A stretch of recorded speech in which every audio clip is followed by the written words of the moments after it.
Komið sælar aftur, kæru Vogir. Það klikkaði aðeins endirinn á myndbandinu ykkar vegna þess að minnið á græjunni minni var ekki nógu mikið kláraðist og þess vegna slökkt hún á sér. Ég verð bara að reyna að klára þetta svona.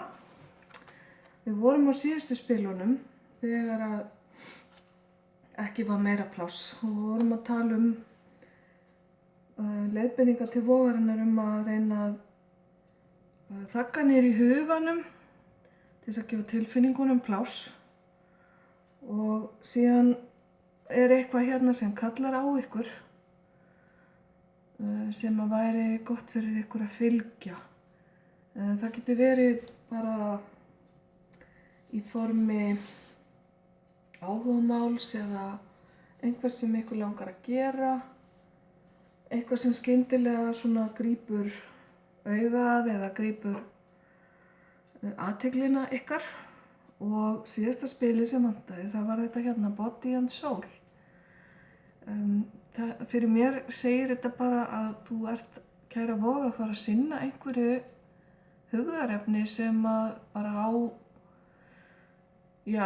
á þig alla með líkama og sál. Og þetta getur verið eitthvað sem varðar líkamaðinn, andlega líðan. Við vorum að tala áðan líðan. Það er að segja að þetta er eitthvað sem gerir þér gott bæði líkamlega og andlega.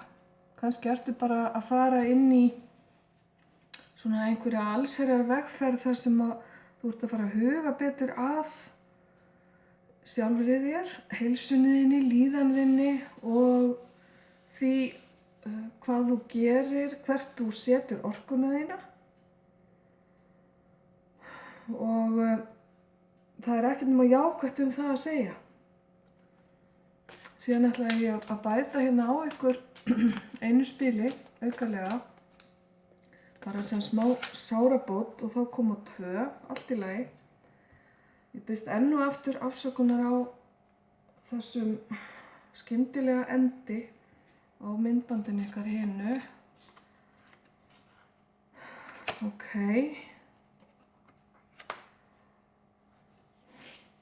Þú færð hérna orku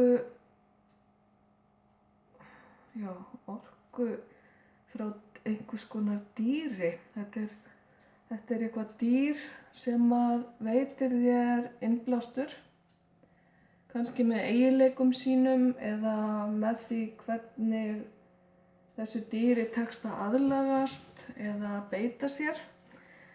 Það er talað Animal Spirit Guide, að við eigum öll okkar svona andlega leiðbeinanda úr dýraríkinu. Ég er ekkert mikið inn á þeirri línu og kann í raun og veru ekkert kannski að segja þér mikið það, kæra Vog, en eitthvað af spilunum mínum tekur á þessu. Ég myndi bara segja að það er eitthvað dýr sem að þú laðast að reyndu þá að spá í það hvað er það sem að þér finnst þetta dýr hafa til að bera sem að þú dáist að. Ég til dæmis elska ketti. Mér finnst þeir æðislegir af því að þeir eru sjálfstæðir og af því að þeir láta ekki mikið slá sig út af laginu. Þeir eru góðir við þá sem eru góðir við þá. En svo þess á milli stendur þeim alveg á sama fólk. Þeir eru pínulitlir egoistar. Þetta er eitthvað sem að fyrir mér er jákvætt og getur nýst ágætlega í ákveðnum aðstæðum. Þeir geta verið alveg rosalegar svona kelurófur líka. En aftur á móti hundar. Ég er ekki alveg á hundalínunni. Mér finnst hundar of háðir mannfólkinu. Þeir eru ekki eins sjálfstæðir. Þeir fylgja frekar því sem húsbóndi er að segja þeim. Það eru eiginleikar sem einhvern veginn hafi það ekki til mín. En svo getur það verið akkurat öfugt með mörg ykkar og margar ykkar, kæru Vogir. Ég nefni þetta bara svona sem dæmi. Mér er alls ekki illa við hunda og í raun og veru engin dýr, já, nema köngular kannski. En ok, ég ætla ekki að fara út í þá sálma. Svo ertu hérna með spil sem heitir Kristallar. Þar er ég heldur ekki droslega sterk á svellinu. Ég á einhverja steina og þekki svona til bara pínulítið hvaða orku steinarnir geyma. Ég hef aldrei unnið með steina eða nýtt á neitt í mínum svona andlegu pælingum. Kannski það eitthvað sem að þú ættir að kynna þér. Það getur verið eitthvað þar sem að getur hjálpað þér varðandi það sem ég langar að gera, varðandi heilsuna þína því við vorum að tala um hana. Eða hjálpað þér með eitthvað málefni sem þú ert að kljást við.